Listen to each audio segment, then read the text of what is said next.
Okay.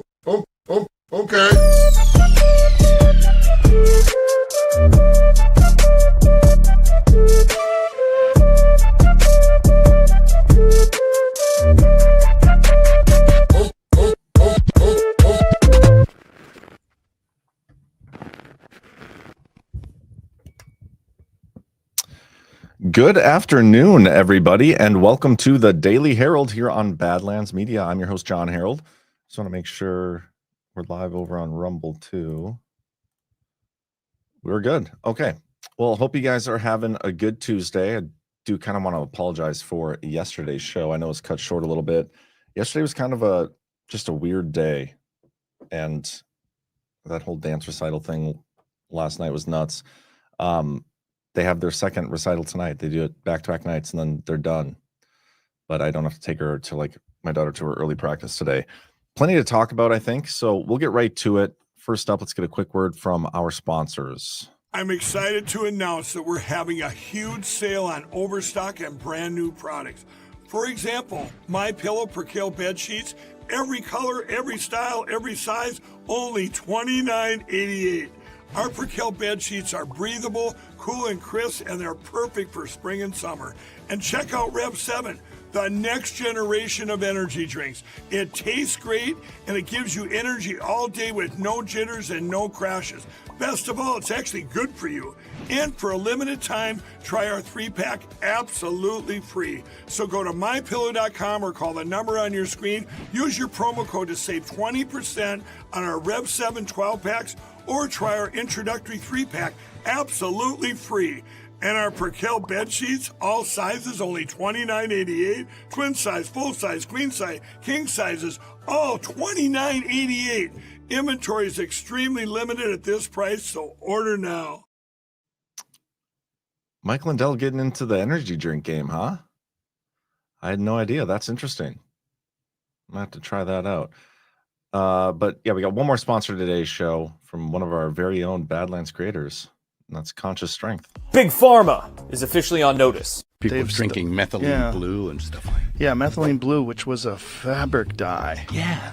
Yeah, it was a textile dye. And now they find out it has profound effects on your mitochondria. Yep.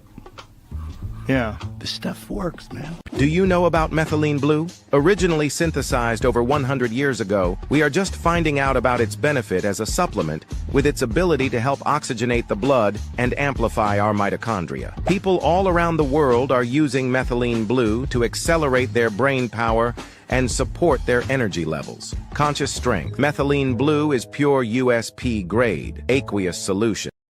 Click the link to learn more and shop Conscious Strength now. Hey guys, I do take Conscious Strength's methylene blue every day. My tongue's even blue, probably. Yeah, seeing a little blue in the back, blue in the coffee. I love this stuff. I've been taking it now for like 3 months. I thought he was going to be a sponsor a while ago, so I started taking it. And yeah, it's like part of my daily routine now. So it's a great product. I would encourage you guys all to check it out and support Jordan and Badlands Media in the process of doing so. All right, let's get to the news. No update on the DOGE website, as expected. Nothing really on the presidential website either, which is kind of lame. But we do have some True Social posts I wanted to go through. Let's start with Trump is talking about his big, beautiful bill quite a bit. And there's a lot of posts on this, so we're going to read through these. Passing the one big, beautiful bill is a historic opportunity to turn our country around after 4 disastrous years under Joe Biden. We will take a massive step to balancing our budget by enacting the largest mandatory spending cut ever. And Americans will get to keep more of their money with the largest tax cut ever and no longer taxing tips, overtime, or Social Security for seniors, something 80 million voters supported in November. It will unleash American energy by expediting permitting for energy and refilling the Strategic Petroleum Reserve. Kind of surprised we haven't refilled that already. It will make American air travel great again by purchasing the final air traffic control system. We will secure our skies from our adversaries by building the Golden Dome, secure our border by building more of our wall, and supercharging the deportation of millions of criminal illegals Joe Biden allowed to walk right into our country. It will kick millions of illegals off Medicaid and make sure SNAP is focused on Americans only. It will also restore choice and affordability for car purchases by repealing Biden's EV mandate and all of the green new scam tax credits and spending.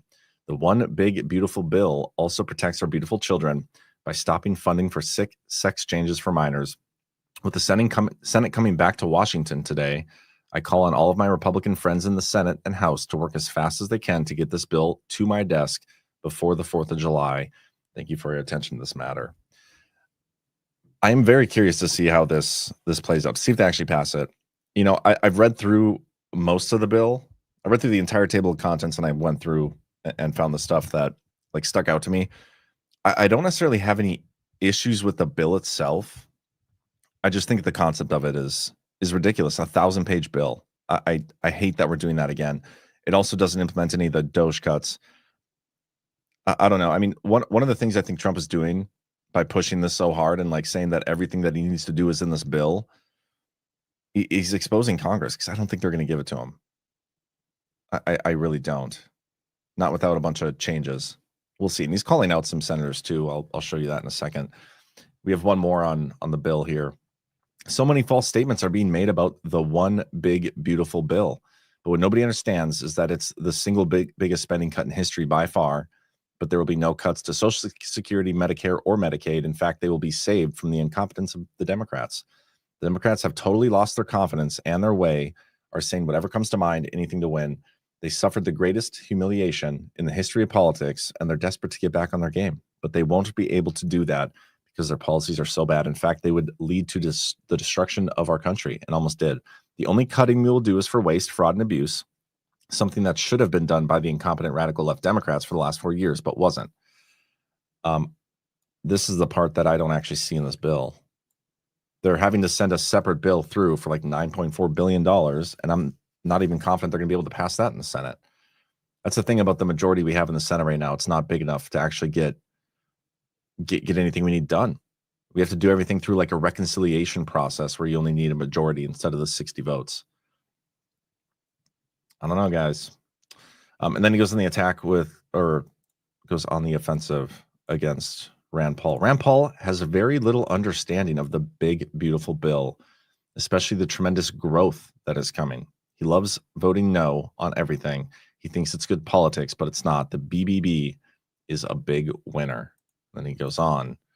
Rand votes no on everything, but never has any practical or constructive ideas. His ideas are actually crazy losers. The people of Kentucky can't stand him. This is a big growth bill. A lot of talk about the growth. I think Burning Bright's been pointing that out lately. What are you guys saying? Where's the link for conscious strength? It's right there. Thank you for posting that, Jackie. Med Bedsco, watching the left normally still programmed by the mainstream media losing their shit over Trump governing by tweet, aka truth, is priceless. Yeah. Q Swords, I hate the part of 50 state ban on states regulating AI for 10 years. Scary. I didn't see that in the bill. That is interesting, though. Med Bedsco again. If I had a DOGE check, I would go directly to bulk fuel for a big diesel bladder. Yeah.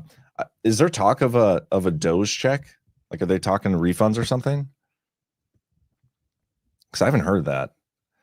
But I mean, I admittedly haven't been all that tuned in the last couple days. The Diligent says Trump will break the rhinos. We can't save our way out of this. Yeah.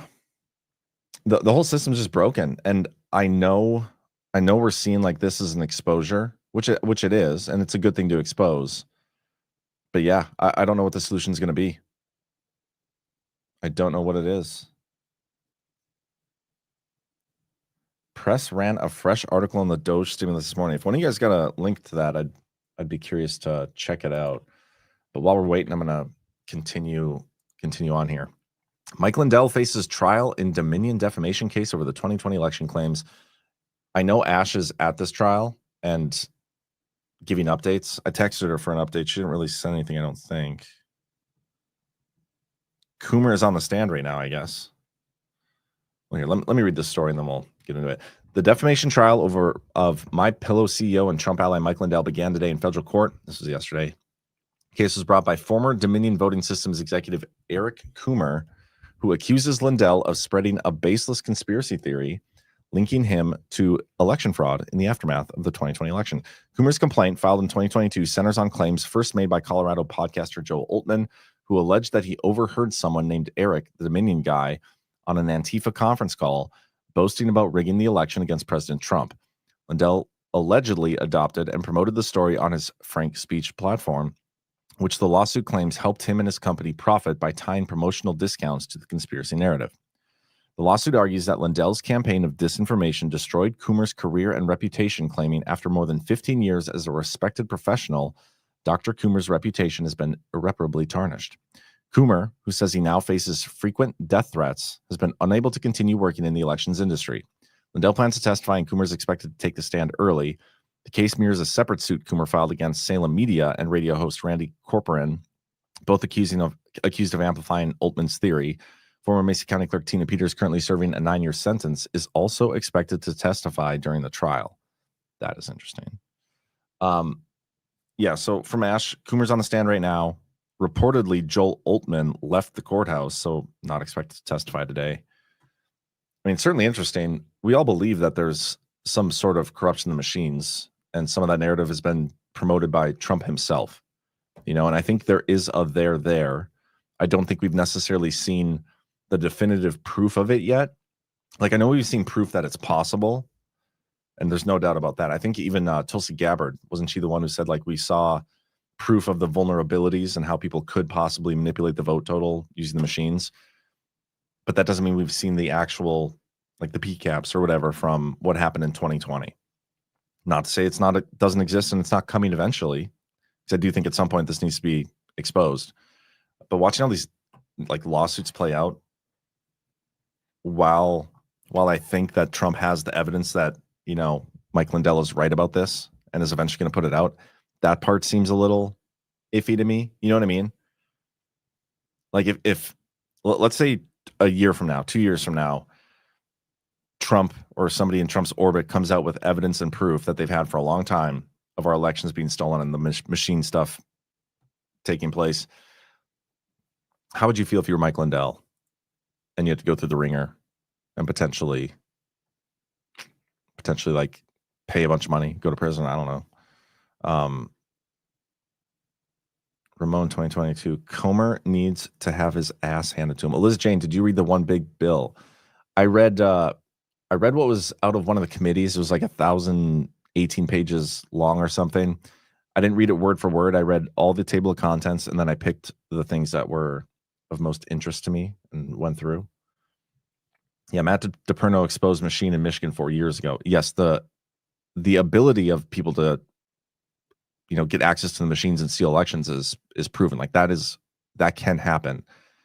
What I don't think we've necessarily seen with the machines is the proof that it's been used to steal elections. There have been some interesting, like, cases though. And so if I'm wrong on this, like, I'm sure there is a situation out there where it's been proven. But I think it was what state was it? There was a state recently that there was an election using machines, and then they found some weird stuff, so they went through and did a hand count, and it completely flipped the results. So I know stuff like that happens, but I'm waiting for, like, the big definitive reveal of some sort of evidence that shows 2020 was stolen. People can't argue with it. It's not like the, dead people are voting, the mail-in ballot stuff, which we know happens.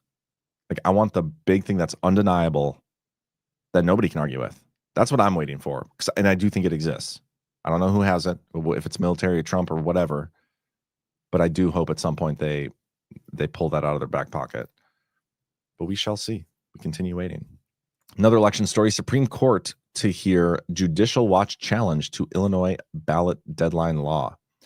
Supreme Court has agreed to hear a case brought by Judicial Watch on behalf of Congressman Mike Bost and two presidential electors challenging Illinois' law that allows mail-in ballots to be counted up to 14 days after the election. The lawsuit argues that the extended deadline violates federal law, which designates a single national election day for federal elections. This should be a no-brainer win.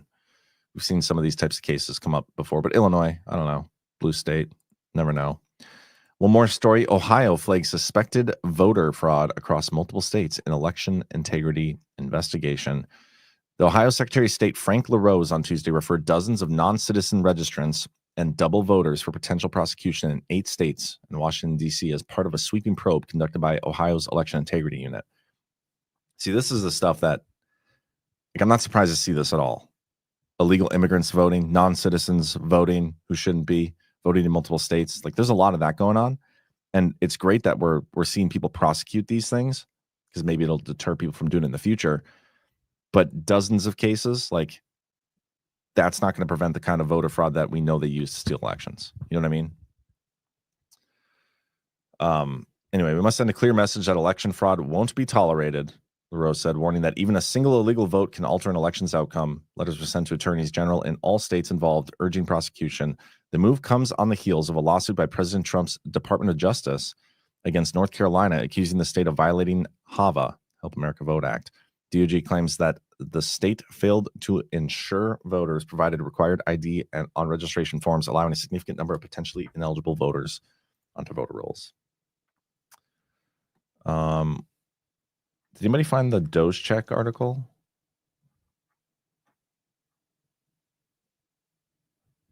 I remember Mike Lindell showing it live as votes were being transferred. I did not watch it. I don't remember. Cash said he was going to give us something tangible on election fraud by the end of the week. I did not hear that. Oh, I think I did see something about Connick too. Let me pull that up quick.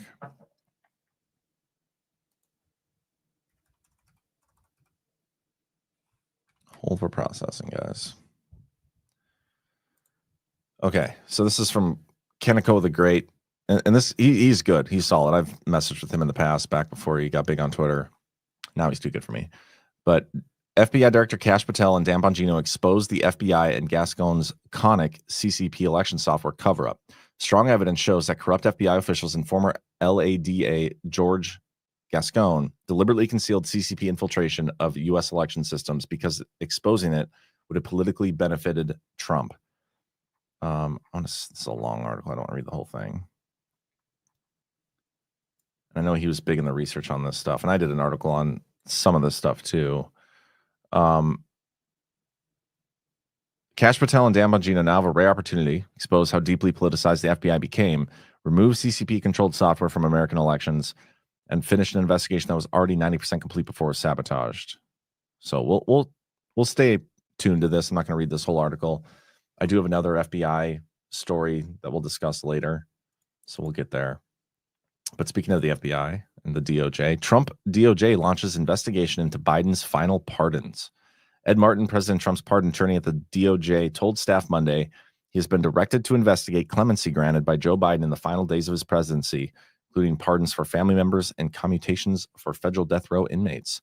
In an internal email obtained by Reuters, Martin said the probe would examine whether Biden was competent at the time and whether others exploited him through the use of AutoPen or other means. I think the interesting part of this, I mean, we already believe and pretty well know that he was exploited. The competency part is what interests me. Like, if they're going to dig into his competency, are they going to be able to go back all the way to like 2020 and show that they had questions about his mental competency and that he shouldn't have even been running for election, but they stole it for him anyway? You know what I mean? That would be pretty interesting. The investigation focuses on preemptive pardons issued to several of Biden's relatives and the clemency that spared 37 inmates from execution by converting their sentences to life in prison. The email did not specify which family members are under scrutiny or who instructed Martin to launch the inquiry. The one that I want to see the most is the one for Hunter Biden that, I mean, spanning 10 years or whatever it was, like a decade plus. That's not cool. And I expect that one to be probably overturned, which would be interesting because the DOJ was forced to drop that case because of it. I wonder if they'd be able to pick it back up. Not sure how that works.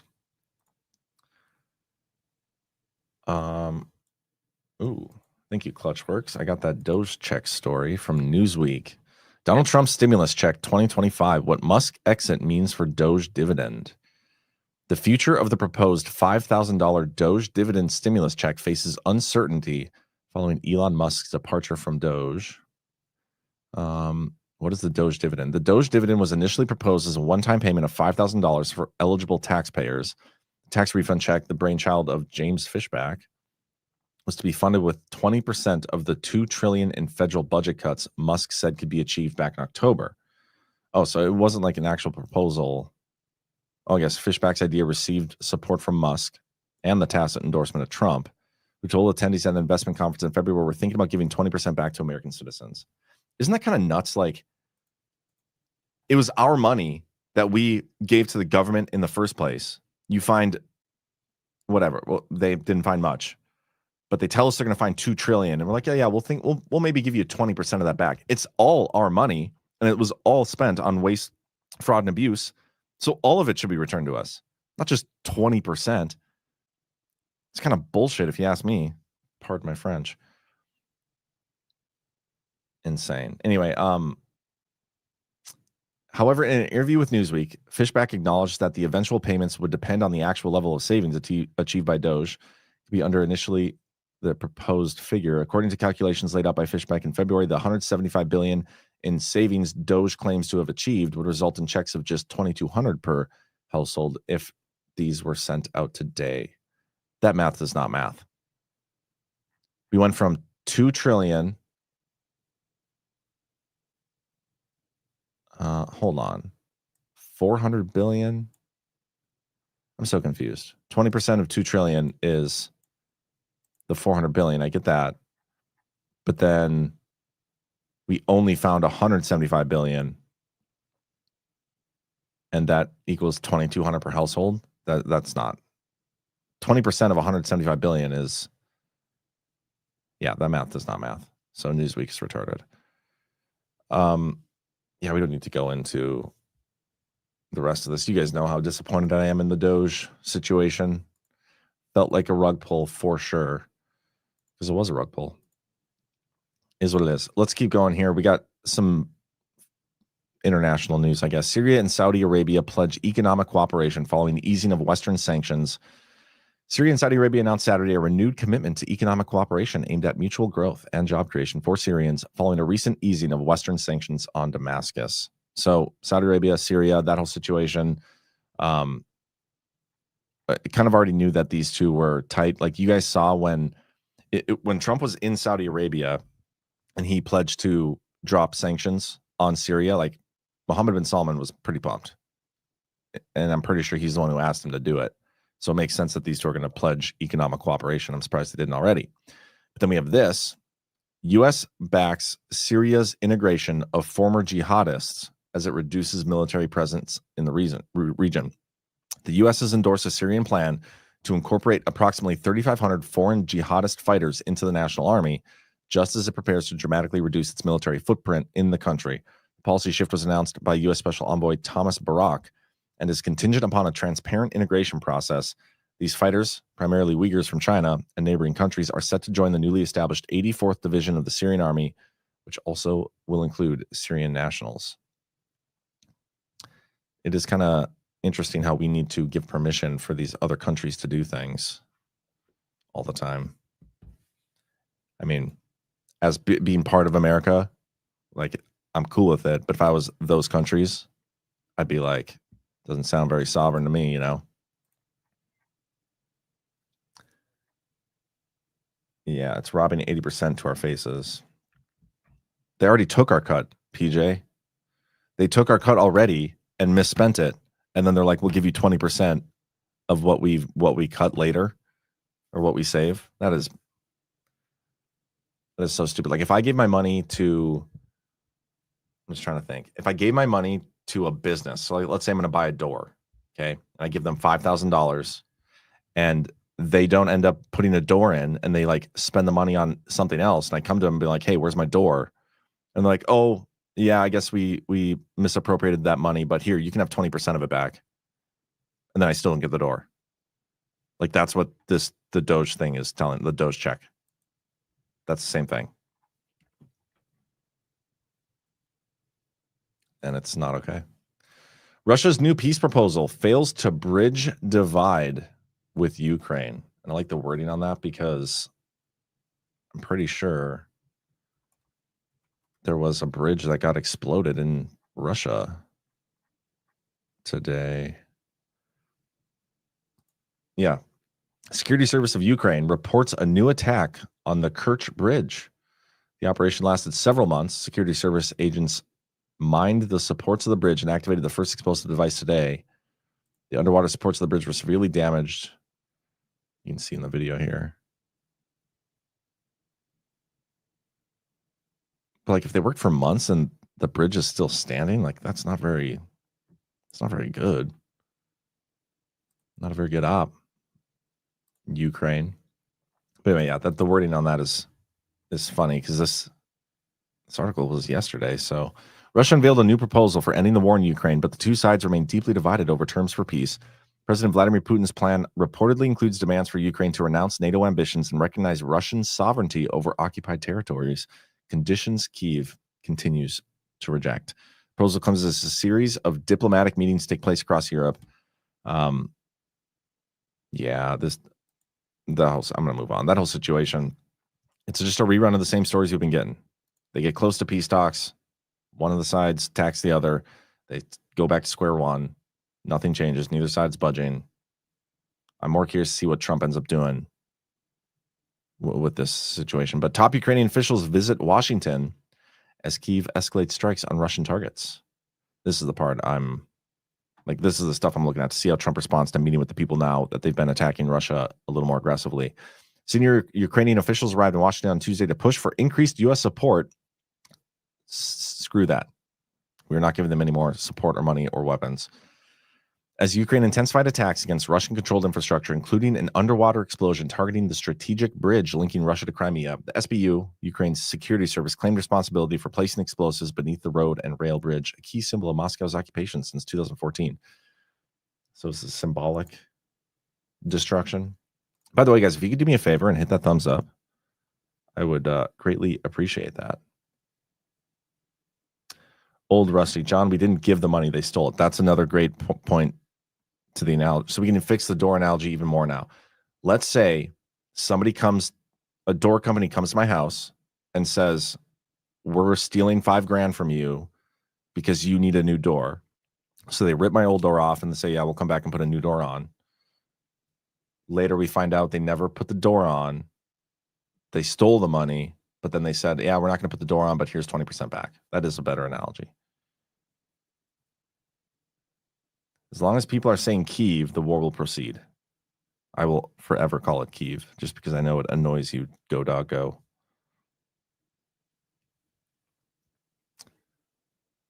Yeah, don't forget to follow us on Instagram and YouTube, which, by the way, anybody watching on YouTube, nice to see you guys.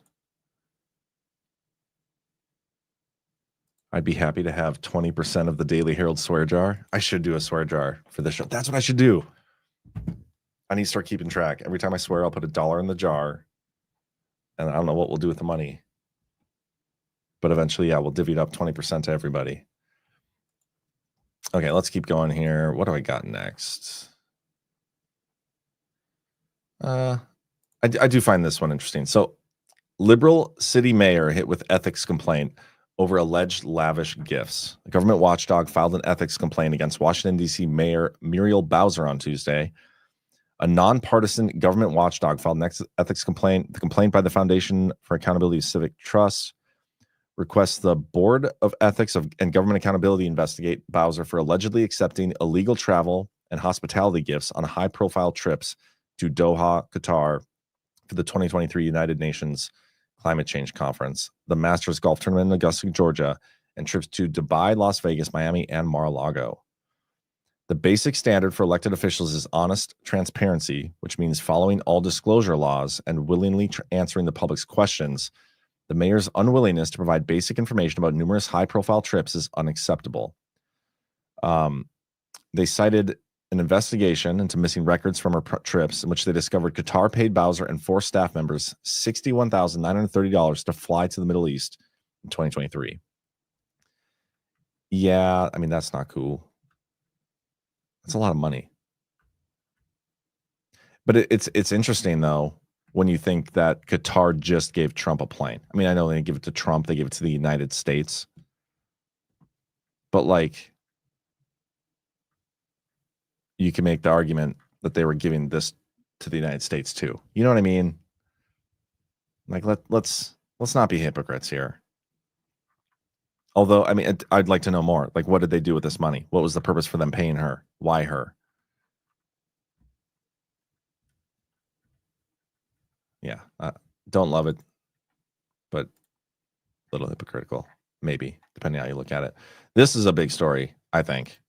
Okay, remember, was it Monday night or last Friday on the Liberty Den, maybe?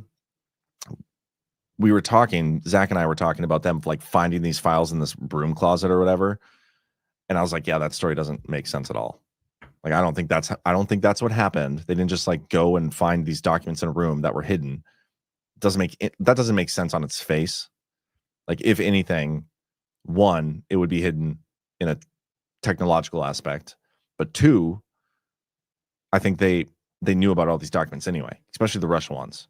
There could be other ones that are hidden that we don't know about for sure, but the Russiagate stuff, I think Kash Patel knew they existed. That's how they're finding them. They know what to search for. But anyway, this came out from Margot Cleveland at the Federalist, and this is pretty darn interesting. U.S. attorney vetting evidence of Biden corruption did not know of FBI's ability to hide documents. Oh, yeah. TRP 6978. That's a good point. I have that somewhere here. Yeah, Lindsey Graham, when he went over to Ukraine right before the big drone attack, they paid $411,000 in hotel accommodations. Like, how is that possible? Like, what kind of hotel is this for Lindsey Graham, and how many people did he travel with? I mean, even if you think 10 people at a hotel for $400,000, that's insane. There you go, Fixed Bayonet. My swear jar money will go into the Badlands Bitcoin Strategic Reserve. Love that. But yeah, this if this is what I think it is, and this is Lindsey Graham, because I don't see his name on here, unless I'm missing it somewhere. But that's an insane amount of money for hotel stuff. For Lindsey Graham is a cuck. Anyway, back to this story. The United States attorney screening evidence related to Ukrainian corruption in the lead up to the 2020 election did not know the FBI's Sentinel case management system had a stealth feature to render files invisible during search queries. Nor did anyone from FBI headquarters reference the existence of such prohibited access files during discussions over access to relevant material related to Burisma and Hunter Biden. These new facts add to the growing scandal surrounding last week's revelation that Special Counsel Robert Mueller's team placed documents related to the Russia collusion hoax in prohibited access subfiles, preventing other FBI agents from discovering their existence. Do you understand that? Like, somehow in the system, somebody has the ability to hide documents so that nobody even knows they exist, which makes me wonder, again, how did they find out about this? Maybe they get into it. Let me finish the story. I don't remember. First, the EC explained the FBI's Sentinel case management system allows investigative material to be coded prohibited access, which renders the files not merely inaccessible to other agents, but invisible to them. And second, Special Counsel Robert Mueller's team designated the Trump-Russia collusion investigations prohibited access in Sentinel, meaning any agents running keyword search in Sentinel would wrongly believe there were no responsive documents. Crazy. Yesterday morning, the Federalist broke the further news that several U.S. attorneys were unaware of the prohibited access functionality. By midday, the Federalist learned that senior officials did not know the FBI case management database Sentinel allowed agents to conceal the existence of evidence, and that no one from Special Counsel Robert Mueller's office mentioned that documents related to the investigation into the Trump campaign had been rendered invisible by use of the prohibited access coding in Sentinel, even though they knew the Department of Justice was investigating the origins and handling of the Crossfire Hurricane investigation. Scott Brady, who served as, and you'll recognize this name if you've been following the devolution stuff, and I'll explain why here in a minute. Scott Brady, who served as the U.S. Attorney for the Western District of Pennsylvania under Trump 1.0, told the Federalist that he had never heard of the phrase prohibited access. Restricted access, yes, but not prohibited access. And just as no one from the Special Counsel Mueller's team mentioned the prohibited access functionality as Sentinel to the DOJ team investigating the origins of Crossfire Hurricane and the FBI's fraudulent targeting of the Trump campaign, Brady told the Federalist that no one from FBI headquarters revealed the potential existence of prohibited access documents. Brady is the guy who Bill Barr first tasked with vetting information related to Ukrainian corruption. And that was evidence that implicated the Biden family in a pay-to-play scandal. I'm pretty sure the information he got was from the guy, oh, I can't remember his name now. The guy who did get charges put against him by the special counsel. Anyway, yeah, so they were looking for stuff like search terms like Burisma and Slapchesky, and that the stuff wouldn't be returned because it was hidden in the system.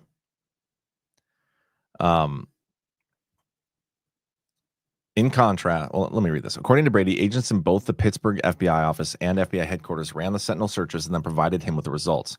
Brady told the Federalist that the Sentinel search results that were shared with him revealed no hits related to Hunter Biden laptop or material found on the laptop. In fact, Brady did not even learn of the existence of the laptop until the New York Post broke the story in October after Brady's team had concluded its investigation. In contrast, the Sentinel search results included several hits classified as restricted access. According to Brady, he spent a lot of time negotiating with FBI headquarters to obtain access to the restricted access documents, but not once did anyone from FBI headquarters suggest to him that other documents might not appear in the Sentinel searches because they were coded prohibited access. So it makes you wonder, like, did Chris Wray know about this? He must have. He had to have. Whether FBI headquarters hid reports on the Hunter Biden laptop or other documents relevant to Brady's vetting of the evidence of the Biden family and Ukrainian corruption behind the prohibited access coding is unknown. It does appear, though, that FBI headquarters had the ability, as an Inspector General's report on the Sentinel case management system explained, that the Sentinel system requirements stipulate that Sentinel will provide the capability to control access based upon user roles. In addition to allowing FBI leadership at FBI headquarters and in the field to define user roles and responsibilities to fit their records management operating procedures. Given that Special Counsel Robert Mueller's team secreted evidence in Sentinel by using the prohibited access coding, it wouldn't be surprising to learn that the FBI headquarters followed a similar track to protect the Biden family. So what I really want to know is, I mean, I have a lot of questions. When this comes down to just the Russia collusion stuff, the Crossfire Hurricane stuff, I know for a fact that Kash Patel, being the Russia collusion hoax guy and his involvement with everything from the Nunes memo and whatnot leading up to it, he knows about a lot of this stuff already. And so in terms of figuring out that this system existed, now that he's at the head of the FBI, it could be as simple as like, he knows there's a document that exists. They're not able to find it in the system. So what's going on here? And then we get this story of, oh, we found a whole bunch of documents. Well, where'd you find them? Well, clearly they were prohibited access. It wasn't in a broom closet like people were saying. But I think the only way they knew that those documents would exist and find them is they had to have possession of the documents in the first place. I believe the missing binder, and this is total speculation, I have no proof of it, but I believe that missing binder that we heard about in 2023, one of the reasons they went to raid Mar-a-Lago, I think somebody in Trump's orbit, somebody in Kash Patel's orbit probably had it. So they knew all these documents existed already. It was just a matter of finding them at the FBI. And they did. And so now I wonder what else in the Sentinel system has been hidden as prohibited access. Is there stuff related to election fraud in there? Is there stuff related to the Epstein files in there? Is there stuff related to government corruption in there? The Crossfire Hurricane stuff? Hillary Clinton and the email scandal? Like, there are a ton of high-profile investigations that we were told were essentially nothing burgers, no evidence of wrongdoing by the former FBI. Are we going to get reruns of some of these things with new evidence that is no longer prohibited access? That would be cool. Yeah, is that where they found the additional 10K JFK documents? Wahlberg Forge says Kash is a fixing disappointment so far. Yeah, I go back and forth on this. And I know you guys do too. Like, obviously, we all want to see justice and accountability. And obviously, getting that in a real way takes time. The issue is we've given them like 8 years of time.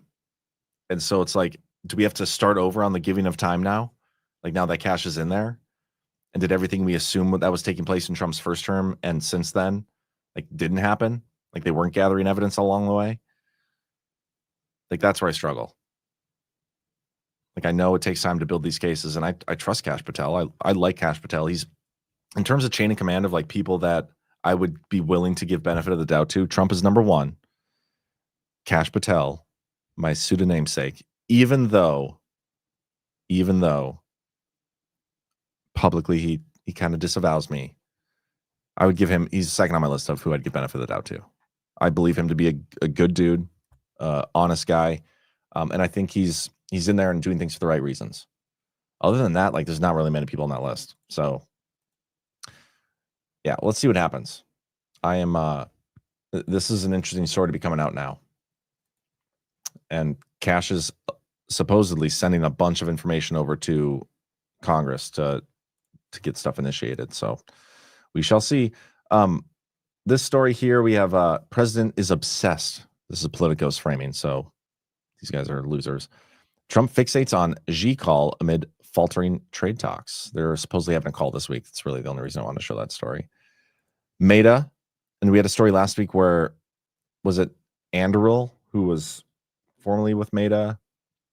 They signed a deal with a military contractor, or they signed a deal with the military to develop AI stuff. Anyway, Meta signs a nuclear power deal with Constellation Energy. I think this is notable. We're going to see a lot more of these tech and social media companies signing these nuclear energy deals as they build out their data centers and all sorts of things. Let's keep going. Oh man, I just had a thought. I wanted to, what was I going to say? Somebody sparked an idea and I can't remember what it was now. Oh, Glenn Greenwald. Remind me to read the Glenn Greenwald post. I know, I'm just going to do it now. So Glenn Greenwald, after last week, this is what, here. Jason Whitlock says, serious, thoughtful replies only. Can you separate Glenn Greenwald's courageous journalism from his immoral, degenerate personal life? Is there scripture to guide us here? Please share. Thanks. That was from Jason Whitlock. Greenwald responds. And if this response doesn't make you question some things, I don't know what to tell you. Serious, thoughtful question. How have you been able to separate what you regard as Donald Trump's inspired and noble political leadership from the repeated behaviors in his private life, long considered deeply immoral and degenerate under the most widespread and long-standing Christian Western moral dogma? Overlapping affairs and marriages, serial adulteries, affairs with porn stars that he paid to cover up. Like these are all leftist talking points right now, by the way. Closely cavorting with Jeffrey Epstein after he was publicly convicted of sex trafficking with minors. That's false. Not the sex trafficking part, the cavorting with. Boasting of grabbing women's pussies, something Glenn Greenwald has never done in his life, probably jealous, without asking. And I can go on and on. We'll leave to the side the multiple allegations of sexual assault from various women to whom he hasn't or wasn't married, even though one was repeatedly upheld in court. I think he's talking about what's that lady's name? Jean Carroll. Like if that's what he's referring to here, man, Glenn, you've lost the plot, boy. For his whole adult life, he said live. That's a misspelling. Trump lived the life of a libertine Manhattan billionaire, not even close to a paragon of sexual moral virtue. Trump has never drank alcohol in his life, bro. One of the things I've always liked about Trump is he never purported to be a moralist because he knew his life didn't permit that pretense, and it wasn't something he pretended to value, nor, as his many close libertine friends demonstrate or say his choice of Matt Gaetz as Attorney General, this demonstrates, was it something he used to judge the moral worth of others. Trump obviously didn't care to align his private behavior with the moral judgments of others, only with his own codes about right and wrong. Since that's how I judge my own morality, my metrics for assessing my own morality and ethics are based on how I treat others, the work I pursue professionally, and the values it exudes, and the devotion I have to helping those in need, etc., not the sexual activity in which I engage with other adults. Those glaring moral deviations never bothered me about Trump. But for his fervent admirers and followers like you, who are suddenly grappling with this profound question when it comes to me, how have you reconciled these varied and vast contradictions so peacefully when it comes to someone with far more power named Donald Trump? You know I appreciate all the generous words about my work over the years, and I believe you are asking this respectfully and in purely good faith. I hope you take my inquiry the same way because that's how I intended. Well, we may take this the same way and like give it some thoughtful consideration if you didn't just like regurgitate every false leftist talking point known to man that has been debunked year and year, time and time again. Like, this is insane, Glenn Greenwald. I knew you're gay. I didn't know you're a faggot. This is ridiculous. Swear jar. Apologies. We're up to $2 today, $3 today now. But yeah, I never understood why. Like, I've read some of his work. I don't remember. It was a while ago. And like, I didn't think anything of. I've never found him to be all that entertaining or that great. I don't know why he got famous in the first place. But yeah, he appears to be spiraling now that he got pictured and exposed wearing a little maid's outfit. Super gay is what it is. A federal judge dismisses California's lawsuit over Trump tariffs, citing jurisdiction issues. I think it's kind of a big deal. San Francisco-based federal judge dismissed California's lawsuit challenging President Donald Trump's tariffs Monday, citing a jurisdiction issue. Judge Jacqueline Scott Corley, this is what she's, hold on, I want to read the part where they talk. Yeah, the Trump administration had asked the judge to transfer the case from the U.S. District Court for the Northern District of California to the U.S. Court of International Trade based in New York. She instead threw out Newsom, opening this case altogether, or Bonta's case, opening a path for the two Democrats to appeal the ruling to a famously liberal Ninth Circuit Court of Appeals. I bet that appeal goes through. But it's interesting. If they're gonna appeal it based on jurisdiction, I think they won't have a case. Newsom makes me sick. Cannot unsee that face from gruesome. Yeah. God. I wonder if he's going to be on the ticket in 2028. If he's going to be their ticket. Here we got this from Amuse, and actually it originally came from Wide Awake Media. Let's give them a follow. The UN has found a new mission after identifying platforms like X a clear and present danger to its globalist agenda. UN Secretary General Antonio Guterres formally declared war on digital platforms. The UN expects nations to implement its new code of conduct and will establish an independent observatory to monitor compliance. The UN strategy is based on the EU's Digital Services Act, and here's the clip. Digital platforms are being misused to subvert science and spread disinformation and hate to billions of people. This clear and present global threat demands clear and coordinated global action. Our policy brief on information integrity on digital platforms puts forward a framework for a concerned international response. This coming out after Marco Rubio went around saying, yeah, we're going to defend free speech for the world. And they're talking about sanctioning these countries that are infringing free speech. Well, I love it. I just still think we have way more problems here at home that they need to be addressing, which they're not. But yeah, the EU is going to try to overstep some free speech lines, and probably not going to go very well. We got this. Protesters force ICE agents out of town to protect illegal immigrants in San Diego, California. It's kind of nuts. A lot of swearing in this video. When other people swear, or clips that I show swear, that does not count towards my. That does not count towards my swear jar. Just want to put that out there. I'm not even going to play the audio, but yeah, they're walking these people back, and then they end up getting in a van and get out. And so if Tom Homan wasn't lying to us, I don't think he was, these people protesting that have scared off ICE should be arrested. We got this. You gotta listen to Swalwell. We do have a border crisis, and the American people will not. He just said we have a border crisis. That's kind of crazy.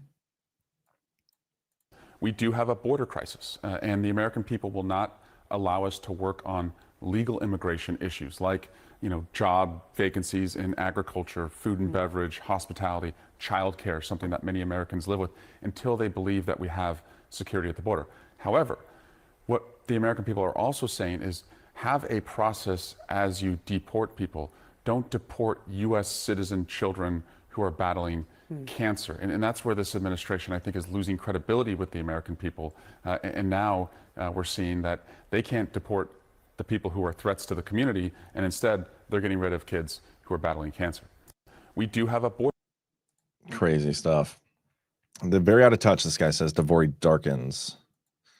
Here is Rep. Eric Swalwell deciding now is the time to claim the U.S. has a border crisis after President Trump transformed the wide-open Biden border and stopped illegal immigrant gotaways by 99%.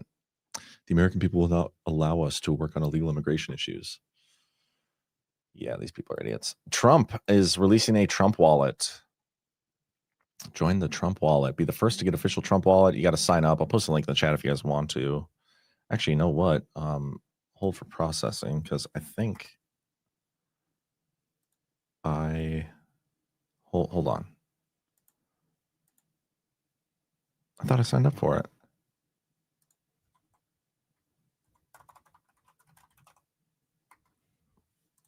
Oh, I'm gonna give you guys my referral link.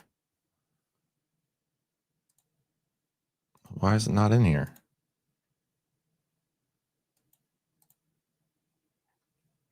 It's not in here. What the heck? Well, that's annoying. I'll share it tomorrow. So don't sign up for it yet, guys. But I do think it's interesting. If you look at the little artist rendition on the side here, they have Trump, and then they have Bitcoin second, Ethereum, Sol, me. Like, it's just interesting the ones they put over here, in my opinion. And then beyond that, I think that might be my last story of the day. It is. So, guys, do me a favor. Hit the thumbs up. Be greatly appreciated. Thank you to those over on YouTube. Make sure you hit the like button over on YouTube as well. That's also appreciated. Do I have any rants? I didn't even pay attention. I don't think so. No rants today. I'll be back on tonight on OnlyLands. I'll likely be back on tonight on OnlyLands. My daughter does have another dance recital. Last one. I mean, seriously, like these kids go to bed my kids go to bed by like 7:38 at the latest. Is they're sleeping by 8, or at least almost sleeping by 8. And then like not even to get home and get them into bed to like 9:15 is kind of ridiculous. Like I didn't get onto the show Baseless Conspiracies last night until like 5 minutes before the show started. So that's why I'm saying OnlyLands tonight. I should be there, but we shall see. But always a good time. Anyway, hit the thumbs up, and I will see you guys back here tomorrow for sure at 1 p.m. Eastern right here on the Daily Herald. Have a great rest of your day. Extra, extra, read all about it. 3. Let's get started.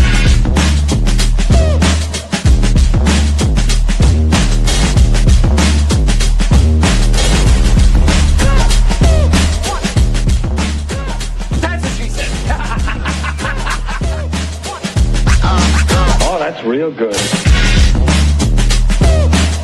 Why they stopping me? Stopping me.